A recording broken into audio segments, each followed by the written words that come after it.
Hey there, Jim Gavigan, Industrial Insight. Hey, just wanted to talk a little bit today about expectations. And this is in relation to my journey in trying to break 70 for the first time in my 38-year golf career. So stick around, and hopefully this will help you manage expectations and manage when things don't go the way that you think they should. So the other day I was getting ready to play Southampton Golf Course, and I had a set of expectations. Matter of fact, watch this video and you'll see what I mean. Hey there, Jim Gavigan, Industrial Insight. How goes it today, everybody? So it is August the 27th. Let me take my sunglasses off where you can see me. It's August 27th. I'm out here getting ready to play golf with my neighbors and some friends and stuff like that. Kind of a usual Thursday afternoon thing. So still haven't broken 70. I shot 70 not that long ago. But I've actually been struggling here recently. I played earlier this week, shot 78 on a really difficult course. It was the first time I had seen it. It was windy. Played it from the back tees. I didn't move up that day. I wanted to see the whole course. Difficult track. And what I took really encouraging out of it is I have 5 birdies on a very difficult golf course. Now, I also had 2 double bogeys. I had some other bogeys. I made some mistakes. And that's a course that was going to penalize you. So I'm taking more of the positives out of that one. But the last couple of times I've played, just really haven't had it. And some of it's my ball striking a little bit. And just so you guys know, I started working with a pro a couple weeks ago. A young fellow by the name of Din Fawd over at PGA Tour Golf Academy at World Golf Village. I think he's going to help me a lot. He's got a real detailed approach, kind of like me, and I think we're going to do some great things together. So, I don't know. I got a weird feeling today. Like, today might be the day that I do this finally. So, check back with me here in a little bit, and I'll let you know how I did. So, what was interesting about that is I thought I was going to play with my neighbors, and we were going to play up a couple of tees. And I was starting to hit the ball pretty well. Been working with a golf pro. Got some swing changes that are coming along pretty nicely. So my thought going in was that I was going to play really well and I was going to shoot under par. I show up, I find out that they've paired us with 2 other people who are outside of our group. There were 6 of us that all kind of play together a lot on Thursdays. And they were going to pair us with 2 other people. Well, one of the guys was a really good player. He was a +2 handicap. And he was going to play from the back tees, which is where I usually play from. And I said, you know what? I'll play back there. Okay, so there was change 1. Get to the end of the first hole, my friend John had forgot his putter at home, so I was going to have to share putters. Change 2. So I played pretty well the first 3 holes. I didn't make any putts. I hit the ball pretty close, but I couldn't make a birdie putt. The greens have been aerated probably about 4 or 5 weeks ago. Still haven't quite got back to their smooth, silky self there at Southampton. And I wasn't reading them well. I was reading too much break, like what I'm used to seeing for them. So I wasn't putting well. I hadn't made that adjustment yet. And then on the 4th hole, I fan a drive right. My little swing change hasn't quite clicked. I hit one right, make bogey. Next hole, hit one right, goes into a water hazard, have to drop, end up making bogey. Next hole, I have like 100 some odd yards, 109 yards or something, into the pin on a par 5. Miss the green, make par, and I'm thinking birdie.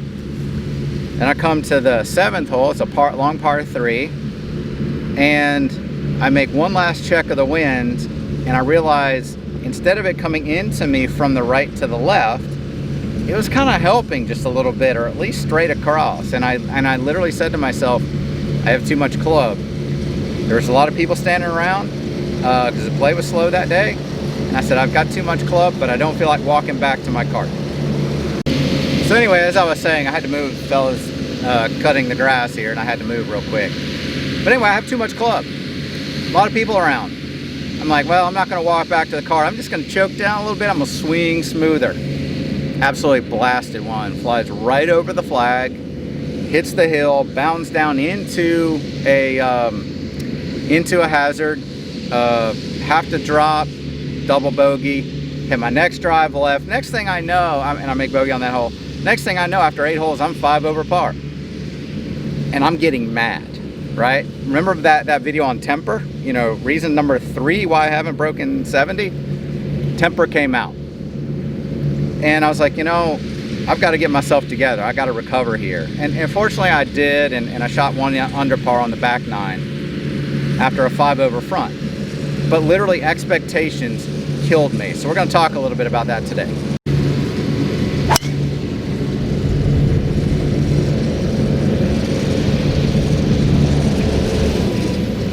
Pretty nice start right there. Let's take these expectation things and equate them to your career, right? In golf, you know, once we have made our practice swings, you know, let's say we've warmed up on the range, we putted on the green, chipped a little bit, we come to the first tee, pick our club, go through our routine, and we hit the ball. At that point, our influence over what that ball does and how it ends up is over. It's up to the wind, it's up to how we hit it, it's up to the bounce, it's up to the course conditions, it's up to everything else that we have no control over. So sometimes what I have struggled with in my career, especially with golf, but in my career too, is sometimes I set expectations for other people, for a project I'm working on, for a sale I'm trying to get, for relationship with another person. You know, I just might have expectations that don't fit the reality of what's going to happen. And the only thing I can control is me. And that's one of the things I've struggled with a little bit out here is once I've done all I can do, if I've prepared, if I've made the swing changes that I'm supposed to make, I've prepared, I've picked the right club, and even if I haven't picked the right club, that may be a part of it too. But if I execute, I have to be okay with that. And I have to be okay with the process, right? I think sometimes we get so enamored by results, right? What is the result of that project? Did we get that sale? Did we marry that person? You know, all of those things. Did we get that job that we were looking for, right? If we controlled everything that we could control and did things to the best of our ability and it didn't work out, we have to be okay with that. Sometimes that's a little hard to swallow, right? But literally, that's what you have to swallow sometimes. So I'm going to talk a little bit about expectations and how to manage them and how to set them here in just a second as I line up my second shot. All right, 92 yards, or about 90 yards left. So remember holes in my game, I should be able to have this shot today.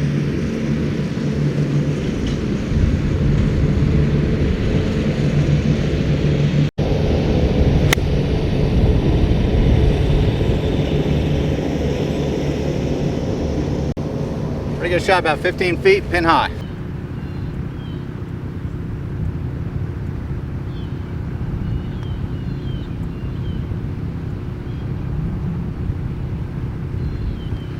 All right, so steady little par there. I like that. All right, so that was a pretty good hole right there. I played pretty well. Made a little change on my driver, shortened it up a little bit, and wow, that was nice. But anyway, back to expectations. So how do you set them? Sorry, got to get my bag on there where I can carry it a little better. How do you set them? And then how do you manage them? So here's the thing, I've been thinking through this. Should I have set lower expectations that day? No.